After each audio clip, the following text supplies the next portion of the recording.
जय श्री राधा रानी सरकार की। जय श्री कृष्ण भगवान की। जय सफला एकादशी व्रत की। जय सदगुरुदेव श्री बंसी वाले महाराज की। श्री राधा रानी सरकार की अनंत कृपा से आज हम आपको पौष मास के कृष्ण पक्ष की सफला एकादशी व्रत की कथा को सुनाने जा रहे हैं। एकादशी का व्रत रखने से भगवान की अनंत कृपा मिलती है, दुख दूर होते हैं, मनोकामनाएं पूरी होती हैं और मनुष्य जीवन के अंत समय में भवसागर से पार हो जाता है। तो पौष मास के कृष्ण पक्ष की सफला एकादशी का व्रत 26 दिसंबर दिन बृहस्पतिवार को रखा जाएगा। तो पौष मास के कृष्ण पक्ष की सफला एकादशी व्रत की कथा इस प्रकार है। युधिष्ठिर ने भगवान श्री कृष्ण जी से कहा है कि हे स्वामिन, हे प्रभु, पौष मास के कृष्ण पक्ष में जो एकादशी होती है उसका क्या नाम है, उसकी कौन सी विधि है तथा उसमें किस देवता की पूजा की जाती है, सारी कथा सुनाने की कृपा कीजिए। भगवान श्री कृष्ण जी कहने लगे हैं कि हे राजन, बतलाता हूँ, श्रद्धा भावना से सुनो। बड़ी बड़ी दक्षिणा वाले यज्ञों से भी मुझे उतना संतोष नहीं होता जितना एकादशी व्रत के रखने से होता है। इस कारण एकादशी का व्रत सबको अवश्य रखना चाहिए। पौष मास के कृष्ण पक्ष में सफला नाम की एकादशी का व्रत होता है। उस दिन पूरी श्रद्धा भावना से विधि विधान से श्री नारायण भगवान का पूजन करना चाहिए। एकादशी कल्याण करने वाली है, इस कारण व्रत अवश्य रखना चाहिए। जैसे नागों में शेष नाग, पक्षियों में गरुड़, देवताओं में श्री विष्णु तथा मनुष्यों में ब्राह्मण श्रेष्ठ हैं, उसी प्रकार सब व्रतों में एकादशी का व्रत सर्वश्रेष्ठ है। हे राजन, सफला एकादशी को नाम मंत्रों का उच्चारण करके फलों के द्वारा श्री हरि भगवान का पूजन करें।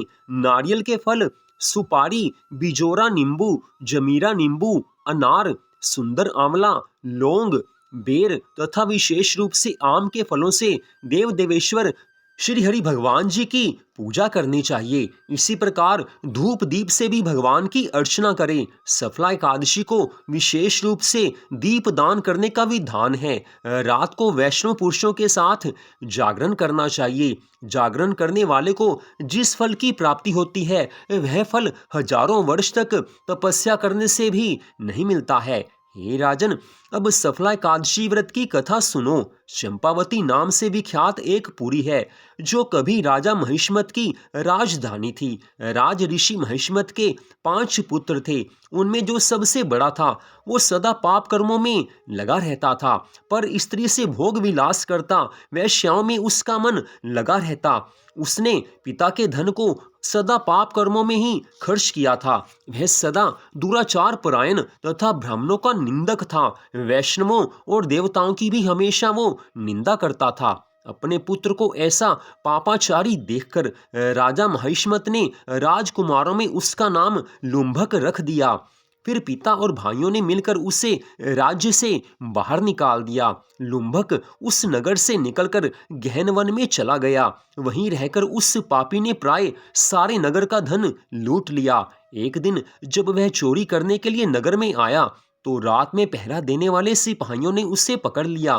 किंतु जब उसने अपने आप को राजा महिष्मत का पुत्र बताया तो सिपाहियों ने उसे छोड़ दिया। फिर वह पापी वन में लौट आया और प्रतिदिन मांस तथा वृक्षों के फल खाकर अपना जीवन निर्वाह करने लगा। उस दुष्ट का विश्राम स्थान पीपल वृक्ष के निकट था। वहां बहुत पुराना, काफी वर्षों का पीपल का एक वृक्ष था। उस वन में वह वृक्ष एक महान देवता माना जाता था। पाप बुद्धि लुम्भक वहीं निवास करता था। बहुत दिनों के बाद एक दिन किसी संचित पुण्य के प्रभाव से उसके द्वारा एकादशी के व्रत का पालन हो गया। पौष मास में कृष्ण पक्ष की दशमी के दिन पापी लुम्भक ने वृक्षों के फल खाए और वस्त्रहीन होने के कारण सारी रात उसने सर्दी का कष्ट भोगा, जाड़े का कष्ट भोगा। उस समय ना तो उसे नींद ही आई और ना उसे आराम मिला। वह निष्प्राण सा हो रहा था। सूर्योदय होने पर भी उस पापी को होश नहीं हुआ। सफला एकादशी के दिन भी लुम्भक ऐसे ही बेहोश पड़ा रहा। दोपहर होने पर जब उसे होश आई, उसे चेतना प्राप्त हुई। फिर इधर उधर दृष्टि डालकर वह आसन से उठा और लंगड़े की भांति पैरों से बार बार लड़खड़ाता हुआ वन के भीतर गया है। वह भूख से दुर्बल और पीड़ित हो रहा था। हे राजन, उस समय लुम्भक बहुत से फल लेकर ज्यों ही विश्राम स्थान पर लौटा, त्यों ही सूर्य देव भगवान अस्त हो गए। तब उसने वृक्ष की जड़ में बहुत से फल निवेदन करते हुए कहा है कि हे पीपल के रूप में भगवान श्री हरि विष्णु जी, इन फलों से लक्ष्मीपति भगवान विष्णु संतुष्ट हों। ऐसा कहकर लुम्भक ने रात भर नींद नहीं ली। इस प्रकार अनायास ही उसके द्वारा सफला एकादशी के व्रत का पालन हो गया। उस समय सहसा ही आकाशवाणी हुई कि हे राजकुमार, तुम सफला एकादशी के प्रसाद से राज्य और पुत्र प्राप्त करोगे। बहुत अच्छा, ऐसा कहकर उसने वह वरदान स्वीकार किया है। इसके बाद उसका रूप दिव्य हो गया। तब से उसकी उत्तम बुद्धि भगवान विष्णु के भजन में लग गई।